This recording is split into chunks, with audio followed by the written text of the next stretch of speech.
How do you make a baby computer cry? I don't know. Delete his cookies. What kind of cookies do rich people like best? I don't know. Fortune cookies. Wow. What do you call an oatmeal raisin cookie baked at 666 degrees Fahrenheit? Raisin hell! I don't get that one.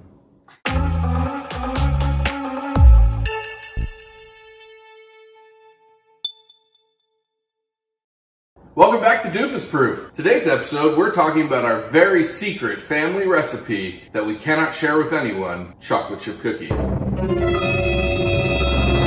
Now, there's a lot of different takes on chocolate chip cookies, but this is the one that we've decided for our family is the best. Now, the way we've made this one Doofus Proof is by bringing a baker, because I don't bake and I don't make the cookies. So I have my lovely assistant here who's going to walk us through this, and I think we should get started. So let's start off with the butter. Now what we have here is 2 sticks of butter. This is cold refrigerated butter, and it's not going to work well like that. So let's go ahead and get it softened up. So we'll put that in the microwave, or we'll stand there and stare at it. It's actually 2 tablespoons short of 2 sticks. Oh, so it's 2 sticks minus 2 tablespoons. We'll call that 14 tablespoons. How many tablespoons are in a stick?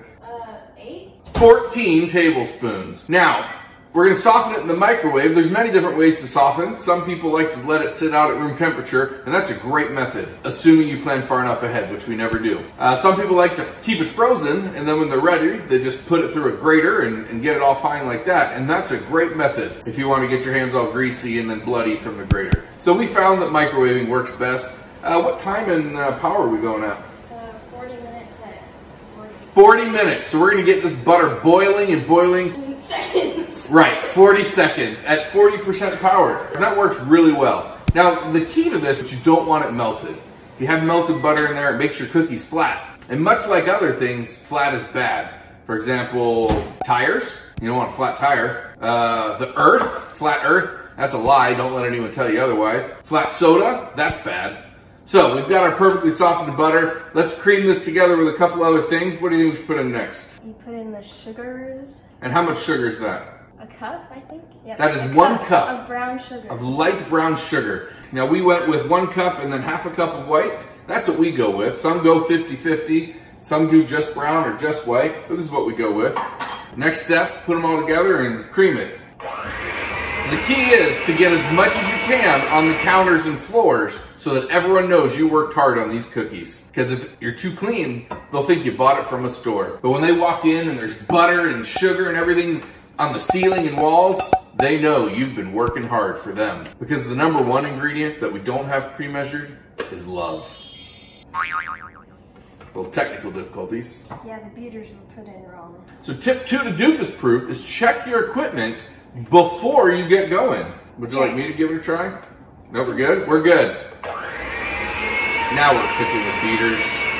Now what we have here is imitation vanilla. There's a lot of debate on imitation vanilla versus non-imitation vanilla, which I guess would just be vanilla. You can see she's practicing the very important measuring technique of measuring over. On the one hand, you want to be pretty accurate. On the other hand, if you get a little extra vanilla in, that's probably okay. But when it comes to baked goods, imitation vanilla is probably just as good, if we're being honest, because that heat is going to cook out a lot of the other things that are in there that you won't really notice the difference. Now, if you did want to use homemade vanilla, it's really easy to do. You can make your own. We'll provide a link in the description below for an awesome video that this amazing YouTube creator made for us to teach how to make homemade real vanilla in an Instant Pot. Okay, vanilla all in. Next step's the eggs. There's multiple ways to crack an egg. It's like they say, there's more than one way to crack an egg. I don't think I've ever heard anyone say that. Some recommend you put it on a flat surface, and then you bust it open and crack it in. Others talk about putting it on the edge of something and cracking it in. The important part is no matter how you do it, egg juice splatters on your partners in crime. That's why you use 2 hands. Apparently that's why you use 2 hands.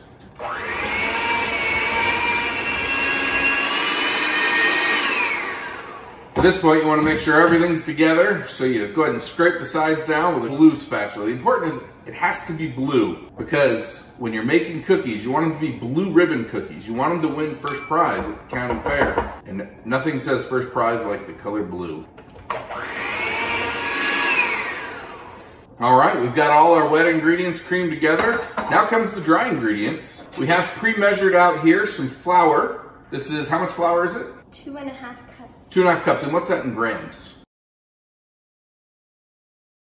3 graham crackers of flour. Now some people swear by measuring dry goods like flour by weight instead of volume, and there's something to that because flour can get packed in pretty well, and you actually generally don't want your flour packed in, but that's a lot of work. So that was the flour, 2.5 cups or 3 graham crackers. Now we're gonna do 2 teaspoons of cornstarch. 2 teaspoons of cornstarch. I like my cookies like I like my shirts, lightly starched. And some things in this recipe may need to be adjusted depending on your altitude. We've done some experiments. When we lived closer to sea level, there were slightly different ratios. When we lived higher up, there were slightly different ratios. Well, we can't make a video for every level of elevation, so this is a good one for in between. What do we got here? This is 1.5 teaspoons of salt. 1.5 teaspoons of salt. Normally we do 1 teaspoon, but I like saltier cookies, so. She likes her cookies like she likes her men, slightly salty. She doesn't like men. She's a girl. She likes boys. Men stay away. What do we got here? I think it's baking powder. Okay, we'll call this baking powder. What's the measurement? This is 1 teaspoon. 1 teaspoon of baking powder. You know what baking powder is? It's baking soda with something else. I don't know. Read the labels. Carry on. What do we got here? 1 teaspoon of baking soda. 1 teaspoon of baking soda. So now we're gonna whisk it all together. We've got one more dry ingredient that's gonna go in there. This is instant vanilla it's vanilla instant pudding and pie filling. And what this is gonna do is it's gonna help keep these cookies moist even for several days, so they won't dry out as hard. Gives it a little extra sweetness, little extra vanilla taste.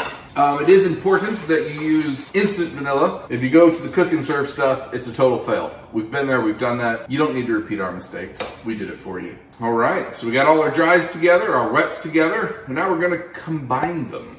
For all you farmers out there, we're not actually gonna use a combine. We're gonna use this same mixer.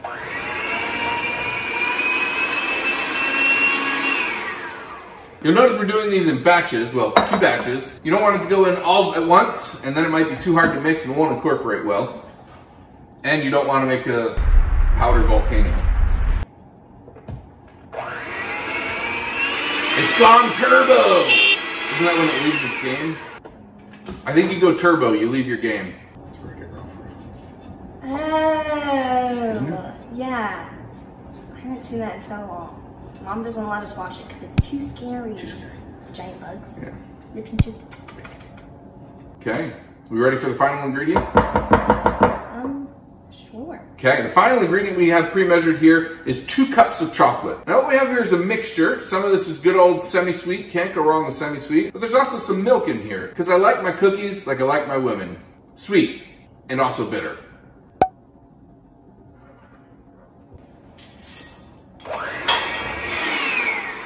That's probably good enough. That's probably good enough. Now we have the beaters. Kids are at the park, so I guess we get to enjoy them.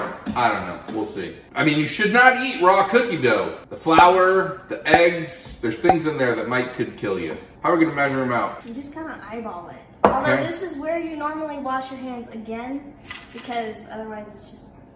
So we're gonna pause to wash our hands.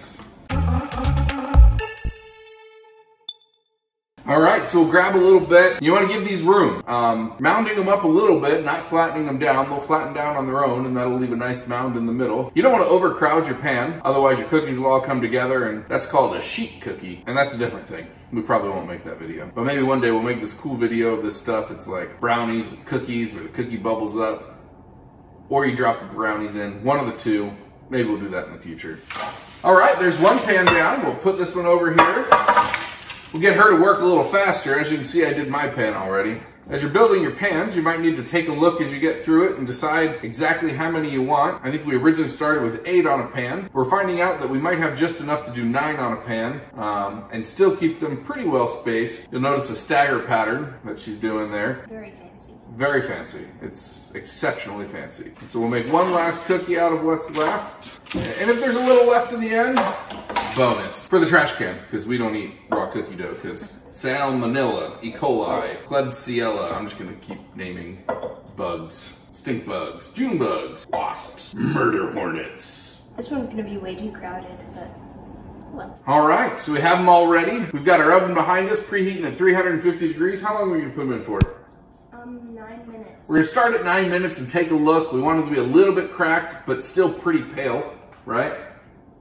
Cracked but pale. That's how I like my feet. Now, I'll put these in. We're gonna do 2 at a time because we have a convection oven, and we'll check in once those are all done. All right, timer went off. Let's look and see how these beauties are doing. Woo! So what we have here is cookies, like I said, cracked on the top to let you know they're pretty cooked, but not too dark. So these are both ready. We'll take them out. As you can see, she was right. That pan was too crowded. We'll let all the heat escape because, well, that was foolish of us. And in goes the next pan for 9 minutes. All right, they're out of the oven. We got one more pan still cooling. You'll notice our cookies look a little unique. Cookies are a lot like snowflakes. If too many of them fall from the sky at once, they might have to cancel school. Oh no. Cookies are a lot like snowflakes. They're all a little bit unique. You notice this bad boy right here. This is our special cookie. It might have 1 chocolate chip in it. We have a friend that's near and dear to us. Shout out to Poppy, who prefers his chocolate chip cookies without chocolate chips. And this one's for him, although he won't get it because he's thousands of miles away. I actually don't know how many miles away it is, but a bunch. 38 hours by car on the interstate, driving generally the speed limit and stopping occasionally for things like food and bathroom and gas. But you get the idea. He's not gonna eat it. Someone else is, probably me, because I do. The most important part of any cookie is recognizing that the boss gets the best. So this is for me, and this is gonna do it all for today. Thanks for joining us here on Doofus Proof. Catch us next time when we have another video doing something else. Probably. No promises. This may be the last video. You never know.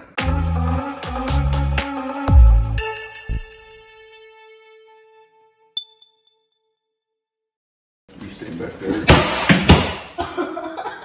Good dismount, cheerleader. Where's my back spot?